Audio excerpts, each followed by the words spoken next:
paremta tiksliąja žemdirbystė yra žemės ūkio ateitis. Brangiai užauginti mokame visi. Dabar laikas mokytis auginti tą patį, tik tai pigiau.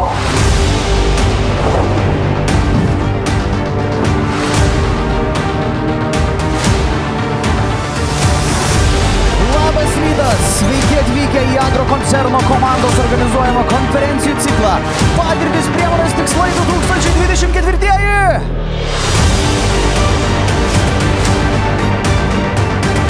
Visą laiką auginti buvo ir bus brangu ir todėl reikia daryti geriausius sprendimus, priiminėti geriausias technologijas, geriausius produktus, naudoti aiškę sėklą, naudoti aiškius ir sėti kiekius, kur po to mes galim ir imti kontrolę.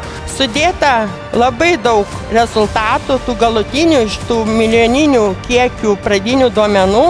Ir remiantis šiais rezultatais mes galim pateikti sprendimus tikslius, saugius ir efektyvius. Mūsų klientai, mūsų partneriai konferencijų metu turi išskirtinę progą pasižiūrėti į bandymų vidų ir pasižiūrėti, kaip suveikia produktai ir pavienės veikliosios medžiagos. Tombo ir šiaip buvo vienas stipriausių produktų rinkoje, bet kai mes pridedam Troltoną, jis tampa dar stipresnis. Nebijokite tiksliųjų technologijų. Jos tikrai yra kuriamas tam, kad jums palengvintų gyvenimą, palengvintų jūsų darbą ir leistų jums taupyti resursus.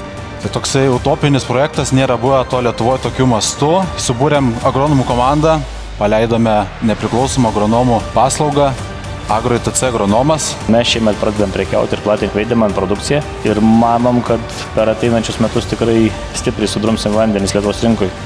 Ir tu matai, kad čia ta ražiena yra pilka, išdžiūvus ir nebegyva, o čia jinai kokie 70–80% žaliuoja, tada tu supranti, kad preparatai veikia ir jie yra geri. Skaičiai tenai įspūdingi ir gražus. Optimizuoti ir susirinkti kiekvieną procentą, ką augalas turi savo potencialą, mes tikrai privalome. Ir matome, kad geriausia grąža, tai yra 882 eurai, yra gaunami su 1 milijonu sėjos norma, ne didesnė ir ne mažesnė. Aišku, iššūkių bus, bet turime nebijoti jų. Artimas šitiem dalykam būna, kad nesėkmių įvyksta vienokio ar kitokio.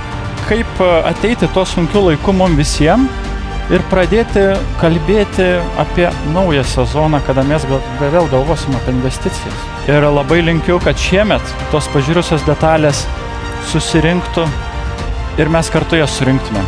Nes jeigu jūsų konstruktorius nevažiuos, mūsų nevažiuos irgi. Ačiū, kad esat kartu.